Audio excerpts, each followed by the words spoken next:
A very good evening to all of you. In this session, we would understand about answer writing for UPSC. Now, when we are focusing about answer writing for UPSC, one of the most important things that you need to understand is the common mistakes which are committed while you are writing your answers. Now, what we would understand in this lecture is to find out what are the common mistakes that you do. Then we would also find out the reason for doing that mistake and the remedy. So most important thing definitely is the remedy, how you can solve out that mistake. So that's the most essential thing that we would understand. So let's begin our lecture. In the meanwhile, if you have any questions, feel free to post those in the comment section. I'll be more than happy to address your queries as such. Okay, so let's begin with some of the common mistakes that you do while you are writing the answer. The first common mistake that you do is you answer with a wrong concept. Now this happens commonly with the students who are switching their optionals. Specifically a student who is from a different niche taking a different subject. When the students switch to a different subject for the optionals. Now this applies to UPSC optionals, IFS students as well. When the students are shifting their optional, this is a common mistake that they do. They don't understand the concept, they don't have the in-depth knowledge about the content, and they develop a wrong concept or they have a wrong thought in the mind. What is the reason? The reason is they are simply memorizing it, not understanding the concept, simply rote learning what is given. Another most common mistake that students do is, if I ask anyone what you have read, I have read toppers notes. Now what are these toppers notes? Understand, we had taken a lecture before as well where we had tried to point out this fact. What would be the notes which would be composed by the topper? Only those topics in which they are weak. If I am a candidate appearing for an exam, I'll make notes of only those topics which are difficult from my perspective. Those need not be difficult from your perspective. Probably you have a good understanding for those topics. If that is the case, then when you are reading these notes, you are getting just a superficial knowledge about it. There is no in-depth knowledge. So don't go by this niche. For every topic that you are studying, go for standardized text, standardized references and good conceptual understanding.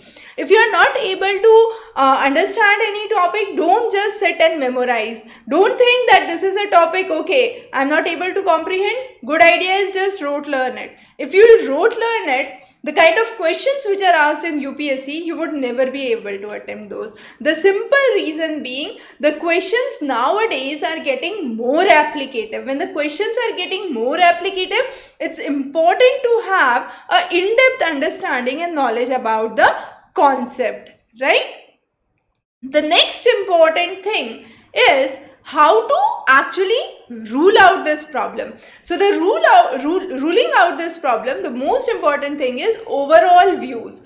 What do you mean by overall views? By overall views, we imply that sometimes, let's say there is a question on women empowerment or economic crisis in India. What we do is we take the current situation. No, that doesn't suffice. You need to have a historical understanding, an international context, the global phenomena which are happening, the policy measures which had been adopted in the previous decades and how they had actually been responsible. For example, the economic recession that took place in United States during 1940s was one of the major reasons why this gold standardization took place. Later on, Bretton Woods agreement took place. That also failed, and finally the currencies were decided based on their floating rates. So those are some of the important milestones that we must understand. Now this whole concept of macroeconomics we have covered extensively in our video lectures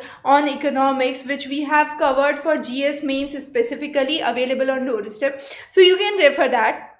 there is a very good question from Abhishek that yes, we are taking a variety of subjects on the channel. What is the playlist that we should follow? So Abhishek, I would recommend if you are going for NCRTs, then for NCRTs each class we have a separate playlist. We have a combined playlist for each subject 6 to 12. So either of the playlist you can follow. Either you can go for class 6 playlist, you can get all the class 6 videos of all social science subjects, or you can go for class 6 to 12 geography for example, and you will get all the videos of 6 to 12 geography. So that's basic NCRT series that you would have to cover on the channel. The second important playlist that you would have to cover is GC Leong. Now both of these playlists I would recommend you for the prelims examination. Then there is a general playlist which is for UPSC GS. Okay, so UPSC GS videos cover all the relevant contemporary topics that are there. So first of all cover all NCRT videos, then cover the GC Leong, and then some other videos we have covered which are dedicated to specific aspects. If you want a well compiled format of all the videos, those are available on doorstep examrace.com doorsteptutor.com at the IAS main section. So if you go on to this GS paper 1 to 4 in English, here we have the complete study material and the video tutorials. Those video tutorials are totally different from the video tutorials available on YouTube, but YouTube definitely the most contemporary topics are covered regularly. So if you want to have a regular update, do stay subscribed for the latest content that we would be updating there. Okay, and Yojana Kurukshetra, Down to Earth, these all Yojana Kurukshetra, there is a separate playlist. Down to Earth, there is a separate playlist, so you can refer those playlists for specific niche areas that you want to cover, right? I hope I was able to address the query. If anyone else has some other query, please feel free to post those in the comment section.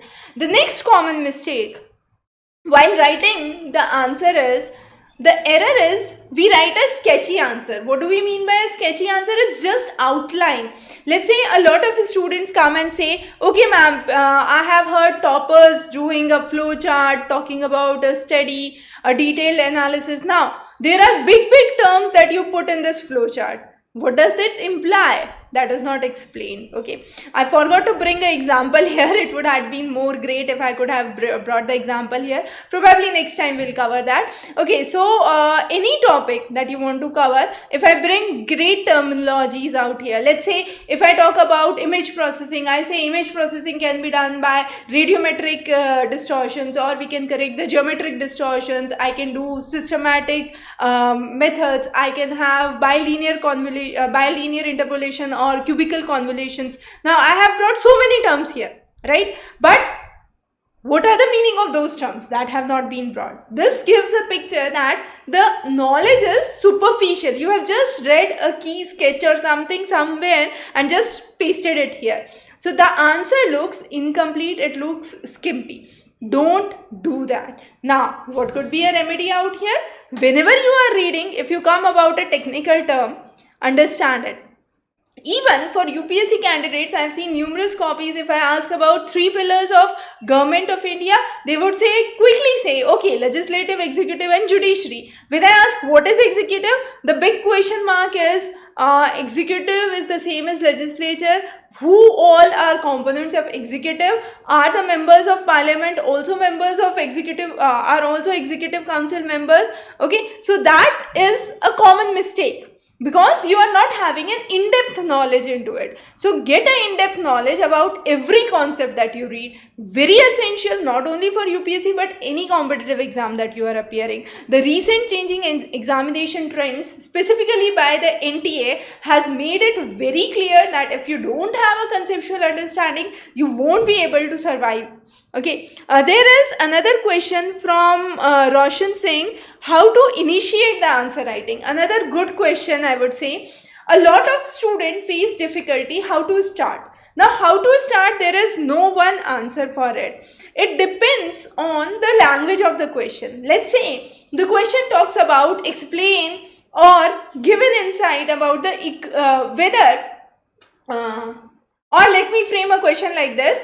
US economy has officially declared that they may enter recession into 2023. Now this is as per the headlines from today's newspaper. Okay, so when I say US government has officially declared that they might enter recession in 2023, what do you think would be the implications on the Indian economy? Now if this is a question that I have framed, now, I would ask Roshan, Akash, Abhishek, Vineet, Anita and all others who have joined, please in the comment section mention what do you think, how would you start this answer. Okay, I am waiting for your comments and then I'll try to explain what could be a good way or what you are trying to speak is really a good way. Okay, so just waiting for your comments. The question I have already mentioned. The question is, US government has officially declared that they might set into recession in 2023. What do you think are the implications on Indian economy? So this is the question. I am waiting for the responses from the students who have joined here, and then I'll keep on coming back to this question. In the meanwhile, the concept what I was talking about is the common error. So common error here, the good remedy is understand the lecture thoroughly, and yes, Akash will discuss how to start the answer. I have put up one of the questions, so I want you to actually address the answer for this question, and then I'll give you a feedback whether what you are thinking is the right direction or what could be other possible directions. So this is a instantaneously framed question. Hope you would not go by the exact language of the question, but you understand the kind of content that I want to bring here. Okay, the next common error is answering the question in wrong way. This is the most common language. Sometimes you get overconfident. Oh, this topic. Oh, I was expecting this question. Let me start writing. So what you do is you become careless. You don't read the intricacies of the question. You don't don't dive into the details of the question. Sometimes the question has two parts. So what you do is quickly, oh, this was what I was expecting. Okay. So you skip the next important section, and when you skip the next important section, what would happen? You would dive into a wrong answer. So don't be careless, don't be hasty. Take time, read the question, give at least 1 minute to reading the question and understanding the question, and the remaining time to answering the question. Okay, so make sure you read the question well, mark it well, and number the parts. So sometimes there could be two parts, but the first part is relatively bigger, so it has 2/3 of the weightage, the other part has 1/3 of the weightage. Okay, there could be another way where you could have 1/3 weightage for the first part, 2/3 weightage for the second part, or equal weightage for both the parts. So all these are possible options that could be there. I have received Anurag's answer, and those who have joined late, I am again requesting you to just drop the answer for the question that I am repeating again. US government has declared that they might set into recession in 2023. What do you think would be the implication on the Indian economy? So I am still waiting for others to drop in their views here, and then we can discuss what could be a right way of proceeding with this question and the answer, right? In the meanwhile, let's move on to the next common error that you do. Okay, sometimes you know the key terms either as they appear, you don't know the key terms as they are asked in the question. So what is here? You are neglecting. So that means you cannot just mention the terms. Don't try to ever do that. Just avoid that habit. Okay. Amit, if you have joined new, I am saying that I have asked a question, what shall be the implication on Indian economy if US economy sets into recession? As simple as that. So what do you think? How would you start the answer? Just put that in the comment box and we will discuss this in a while. Anurag has brought in a lot of views here, so let me just discuss it in a while. Okay, so here the most important thing is, do not just go by the terms, do not go just by the things that are asked. Try to bring in a meaning for each of the content and relate it to the existing scenario or the relevant question terminology. So Anurag here has mentioned that I'll start by inserting globalization and open economy, and that would lead to interrelated effects, right? So that is one way of answering the question. Since Roshan has asked, how do we initiate the answer? So there are various ways that you initiate the answer. Understand, when it is a subjective paper, nothing is right or wrong. It is relative to what others are doing, right? That's the first thing. The second thing is whether your answer is more catchy than others' answer. The third important thing is understand that there is nothing wrong or right. Let's say if this was the question that I had introduced, I can start with talking about the Indian economy, the present fiscal status of the Indian economy, the impact of the COVID in the last 2 years, and how Indian economy is getting out of it. How has the GST collection, the fiscal deficit being affected, the GDP growth rate, and then I can proceed with the statistics from United States and then compare and move forward. That's one way. The other way, as Anurag has said, is talking about globalization. How has the countries become interdependent? Okay. Another good way of starting is talking about the US economy first, and focusing on the developed economies, how developed economies sailed through the period of 2 years of COVID and lockdown and have come out of it, and what have been their status right now. How have the companies been showing the meltdown, the banking sector being affected there, what are the warnings that have been issued by the Fed, which is the Federal Reserve System, to the banks there, and what do you think would be the implications on the banking system or the banking network of India? So that's another way of starting the answer. Some people try to make even economics more curative, and they start beginning with some of the historical statements by an economist saying that, let's say if I introduce the concept of Karl Marx and I say probably if it was the economy as what Karl Marx has believed, then the present day recession might have not cropped in. Okay, so there can be various views through which, yes, Levick has given another viewpoint where Levick has talked about starting with US statistics. That's a perfectly good way. So as I mentioned, all of this, Roshan, I hope I'm able to address the query. All of these are a good way of beginning the answer. But the theme is how whatsoever you begin, it's not the beginning. Definitely you might have heard, well begun is half done. True, absolutely true. If your answer has a good starting, definitely you are halfway through. But at the same time, the whole content also makes sense. It should not be that the beginning is tremendous and after that it's all mixed, messy. No, that should not be the case. Okay, so make the flow coherent. If you are starting with US, start with US statistics, move to Indian statistics, and then you can bring a comparative view or the ideas of open economy. Okay. The other way is you can start with Indian statistics, compare it to United States statistics, and then give an open view about the various private corporations and their policy changes in the recent years.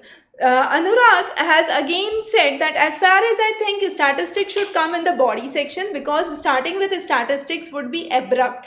Anurag, there are two perspectives for it. The question that you have brought in is definitely an excellent question because a lot of students feel so that bringing in statistics all of the sudden does not make sense.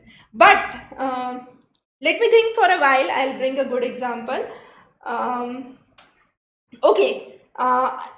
If I take another question, just out of this question, I'm focusing on another question right now. If my question is talking about the state of malnutrition post the pandemic. Okay, now if I start with the World Hunger Index has shown that India's rank has significantly deteriorated, and I can give the citings in the terms of number of people who have actually been brought below the poverty line, and the number is expected to rise by 2050 to so and so. Okay, I'm not quoting the exact numbers because probably you would bring that as a conflict here, so I don't remember the exact figures. But yes, if you remember the exact figures and you are ready with those, you can bring those figures right away. The idea is that would give an impact. It would give an impact to the answer why we are discussing everything around it. So the reason we are discussing is that the problem is actually very grave. Okay, so bringing in statistics in the beginning sometimes is a good idea. Anurag says that it could give that you are just cramping, okay, you are just mugging onto the facts. That's what I believe Anurag is trying to say in the sentence here. There are two perspectives of everything, Anurag. It's not always that bringing in statistics would give a view that you are just mugging up the facts and putting it out there. It's not like that. It's how you actually frame the whole answer. So everything is about an overall presentation. Let me give you a very simple day-to-day example. Let's say one of your friends has given a birthday party and you are invited to the birthday party. You go to the birthday party, the location you are being sent. You reach the location and you see a lot of big decoration and everything in the front, okay.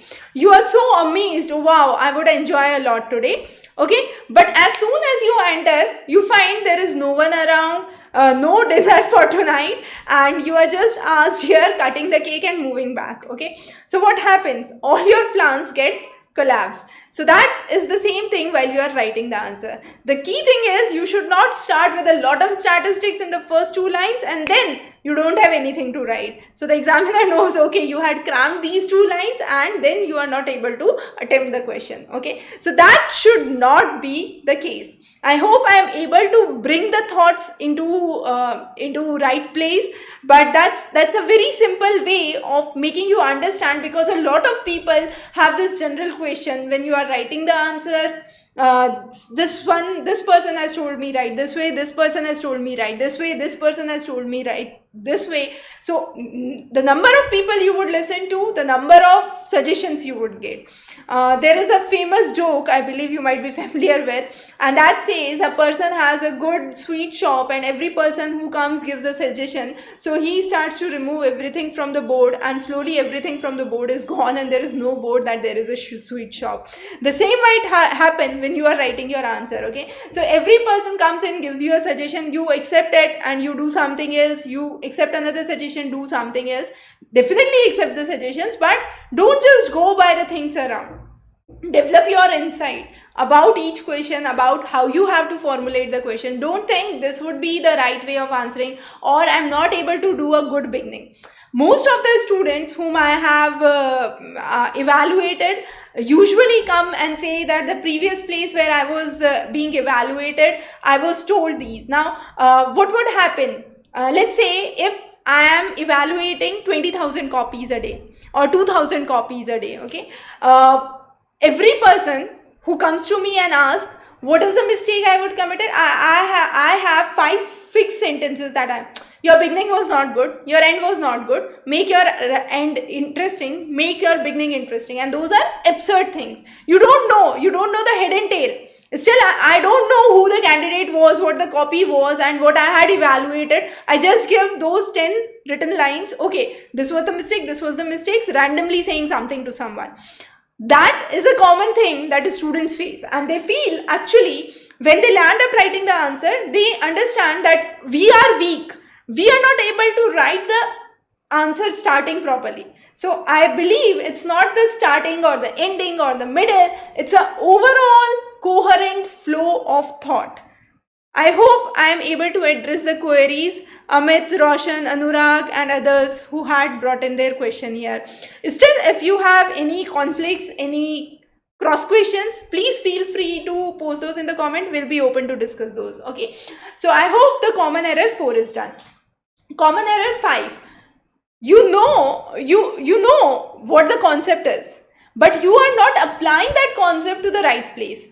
That is what is a common mistake when most of the people are getting evaluated, right? So if I randomly say you in your copy has written this and I have not even seen your copy, I'm just saying I don't know your name, I have not looked at your copy, randomly checking the copies, not even eligible, not even qualified to do it. And that's what happens because there is lack of critical thinking. And if there is lack of critical thinking, I myself cannot create questions. Okay, if I cannot create questions, I cannot create thoughts, then definitely you won't be joining in here. As simple as that. So same thing happens to you when you are writing your answer. If you are not able to bring in your thoughts, examiner won't be reading your copy. Moving on to the next copy. As simple as that. So try to bring in good examples. Bring in an insight. What do you think? What is your perspective? What do you think would be the implication on INR versus USD? Is INR set to fall? If the US enters into recession, would the rate at which the INR is falling would decline? So how would you bring those implications in? What do you think would be the implication on the startups in India or any specific sectors which are being funded by for MNCs? What would be the status of those companies? So there is where you have to bring in a lot of thoughts. And here is the same similar question that I had in mind. What can a developing nation like India learn from the recent economic crisis and the meltdown which is being faced in the Western nation? So similar kind of question that I had brought up right now, because that's what is looming around the world right now amidst the lockdown, amidst the Ukraine crisis. So a lot of factors actually accentuating the impact of the economic meltdown. Now this is something where you are being looked for. As a candidate of UPSC, it's very important to make sure that you are able to address the thoughts. If you are able to address the issues, you are able to bring in your innovative thinking, then you can definitely be a good administrator. Why? Because you would be facing a new situation every day and off. And there would be no guidebook which you would read and solve the problem. You are there on the ground, you have to solve the problem as it comes to you, and that's what is ethics case studies are meant to do. Okay, so those case studies are just to give you a briefing about various different situations that you might enter into, and if you enter into those situations, what would be the ways in which you would handle those situations. I hope this idea becomes clear here.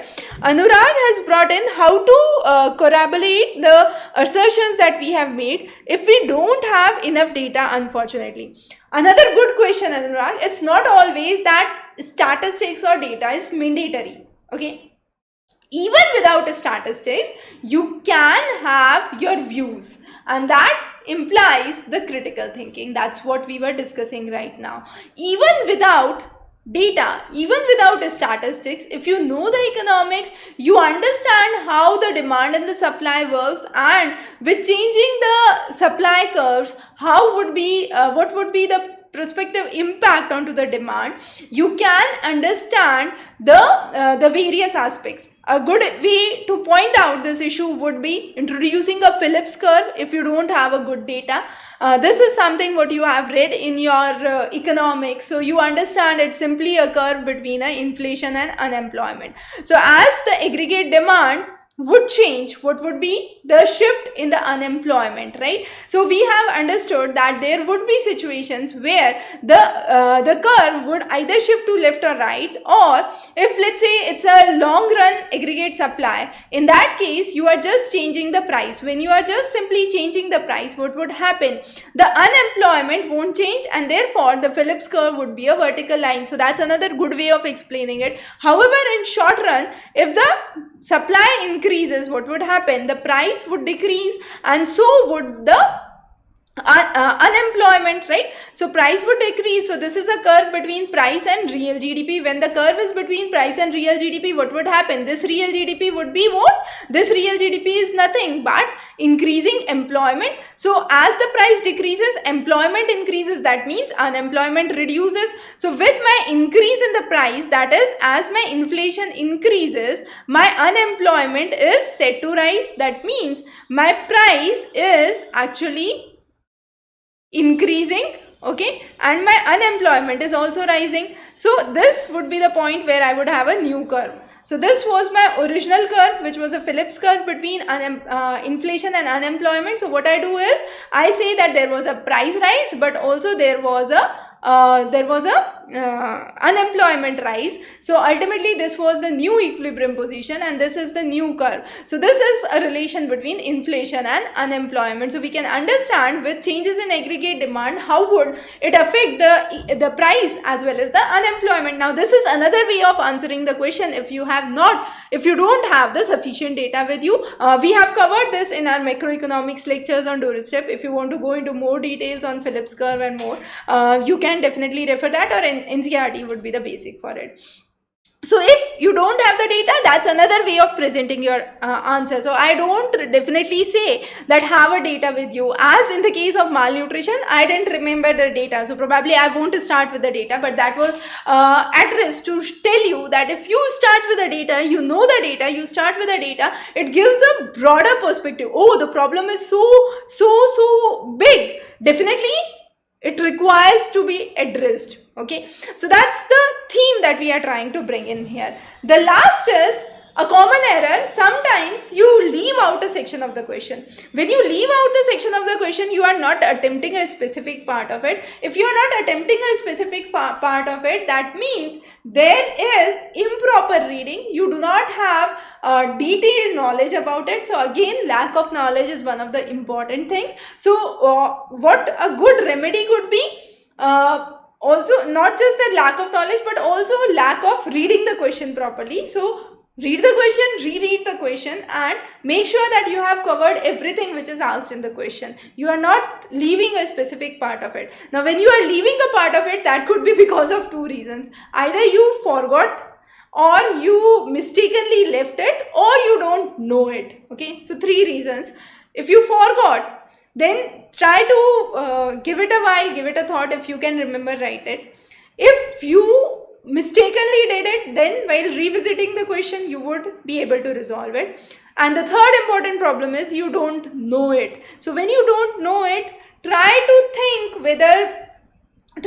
about the nearby things and see if you are able to interdisciplinary relate that concept. If you are able to interdisciplinary relate that concept, then definitely you are able to address the problem. If you are not able to interdisciplinary relate the concept, then definitely you are not able to address the problem. In that case, the examiner clear-cut knows that there was a problem addressing the question. So that should not be the case, right? So those are some of the topics that we have discussed for today. I hope you enjoyed the session. Still, if you have any questions, feel free to post those in the comment section, and we'll meet next Saturday live. So till then, wish you good luck, study well, see you again, have a wonderful day.